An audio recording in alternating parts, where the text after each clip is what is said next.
Uncle Thomas, make Cecil go on home. Don't worry. It's a pleasure. Now, here. I want to get at the bottom of this. Sit down, both of you. There's nothing to get at the bottom of. You saw it all yourself. You came out on the porch just in time to see Cecil strike me. Oh, you big baby, I was just playing. So you think that's play, trying to spank me, huh? Well, what started all this? Cecil did. He started it. Oh, I did not. You know you did. Now, suppose I do the questioning. Yes, sir. Now, Sally, all I know is that when I came out on the porch and found you across Cecil's knee... He was holding me. You don't think I wanted to be there? Now, just a moment. Let me finish, please. I found you across his knee, and he seemed to be giving you what is known as a spanking. Right on the front porch where everybody could see. The girl next door and everybody. Oh. And you were making enough noise to wake the whole neighborhood. Well, he was going to beat me to death. You saw him. You know you did. Oh, I was not.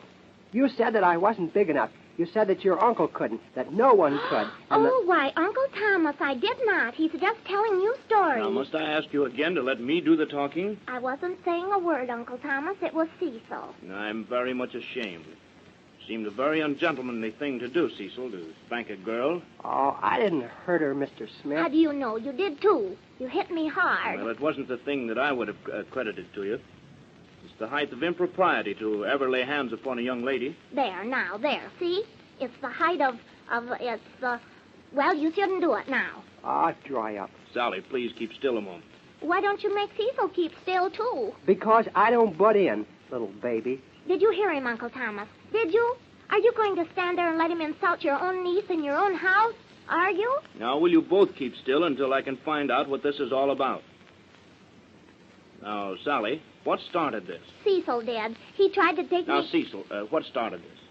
Well, we were sitting out on the front porch, just doing nothing. That's not true. Don't you believe a word of it, Uncle Thomas. Sally, would you like to go up to your room? No. Well, then wait until Cecil answers my question. Now, what were you saying, Cecil? Well, we were sitting out there on the front porch, just talking, and Sally was pouting and was acting like a baby. Uncle Thomas, do I have to stay here and listen to him insult me? No, you may go upstairs if you wish. No. I'll stay here, thank you. Now, go on, Cecil. You say Sally was acting childish. Now, in what way? Oh, the way she always does. And so I told her, I said that I knew what she needed, that she needed a spanking. And so she said that she was too big to get one. And I said, well, I'll bet you I could give you one. Yes, oh, yes. Uh-huh. Why don't you tell him what you said about Uncle Thomas? Now, Sally, you'll have your chance in a minute. Go on, Cecil. So you told her a little punishment would do her some good. Yes, sir. And she said that you weren't able to do it, and she was sure that I couldn't either. Oh, she did. Oh, Cecil Shortridge, I know where you're going when you die. And then I said, well, I bet I can. And she said, well, I bet you can't. And I said, well, would you like to see me try it? And she said, you couldn't do it anyhow. Uncle Thomas, are you going to listen to this? If you'll give me a chance and keep still. Now, what else, Cecil? Well, that's about all. I got up and sort of put her over my knee, and she yelled bloody murder, and I whacked her a couple of times. A couple of times? You hit me 1,000,000 times, you brute. A very nice state of affairs, I must say. When a young girl and a young man can't be together without fighting. Oh, I didn't do anything, Mr. Smith. I just wanted to show Sally that I could, that I was strong enough to hold her. And at this point, I heard the noise and came out and found you putting on an exhibition for the benefit of the neighbors. Well, we were, I guess you might call it that. Uncle Thomas, don't you think it's only fair that you should hold him for me so I can show him how it feels? Now, this has gone far enough. Cecil, you say Sally was acting childish. Now, will you explain that? Yes, make it good, Cecil. I'll tell the truth. Well, it all started when the girl next door came out of her house for a walk. Sally said she was wearing her mother's coat, and so Sybil's her name, and when she passed in front of the house, I whistled at her, and she came in, and I asked her if the coat was really hers. That's all there is to it. All right. Is that all? Yes, sir, that's all.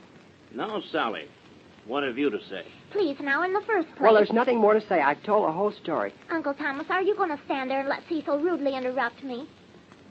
Well, now, Cecil, I'm going to have to ask you to let Sally tell her version now. It ought to be good. Oh, was that so? Well, you see, it was like this, Uncle Thomas. Yeah, you were waiting for a streetcar. You both act very much like children to me. Seems that a good licking wouldn't harm either of you. This is trying my patience. There, Sally, there. I told you you weren't too big to get a spanking. Now, Cecil, let Sally finish. She's finished already as far as I'm concerned. Well, you don't happen to be the one that's concerned, young man. Oh, I beg your pardon, Mr. Smith. I didn't mean to be impolite. Now, Sally, you may go on. I guess I'll teach you a lesson, Mr. Cecil. Well, as I was saying before I was so rudely interrupted, I was out on the porch just talking and minding my own business, and the girl next door, Sybil, came out of the house, and I didn't even notice her. But you know her. Oh, yes, I know who she is. And, well, it seems that she walked around the block and came past the front of the house. Is that when Cecil whistled at her? Well, before that, Cecil was watching her, and he said, "I'll bet that coat doesn't belong to her." And I said just like this, "Oh, Cecil, why should you say that? Of course it belongs to her." Yeah, like that, my eye. And so when she walked by, Cecil called her and invited her over. But it seems that as hostess, that was your duty. Yes, but Cecil thought it was his. Well, what happened? Well, right away, Cecil started to insult her. He said, "Why don't you wear your own coat instead of your mother's? I bet she doesn't know that you have it on." Uncle Thomas, can you imagine how I felt? I was so embarrassed I could have died. Sybil is so sweet, too, and she was so hurt that she ran home. I'm sorry. That was too bad. Well, I didn't know what to do, so after she went, I said, "Cecil, you shouldn't have said that." And he said, "How would you like a good licking?" Oh, what a story. Mr. Smith, that's not true. She's changing it all around. Go on, Sally. So I said, "Don't you dare touch me, Cecil." And he said, "Aw, rats." He says that all the time. And then before I knew what he was going to do, he grabbed me and started whipping me, and then you came. Is that all? No. You ought to do something terrible to Cecil. Well, it's very plain. Neither one of your stories fit together. Now, this is all very foolish and childish. What I should do is give you both a good licking. If you do, can I help you hit Cecil? Now I want you both to forget this nonsense and make up. I never want to speak to him again. I don't care if you want to act like a baby. Now, Sally, would you like to go to your room? No, sir. And Cecil, unless you do what I say, you must stop coming over here. Yes, sir. Now, I want you both to go out on the porch together and sit down and talk and act like this hadn't happened.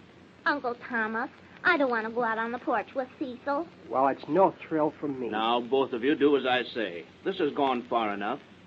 Now, just let me catch either one of you fighting or spatting, and I'll attend to you. Yes, sir. Now, Cecil, you might apologize to Sally. After all, you shouldn't raise your hand to a girl. Yes, sir. Well, I apologize, Sally.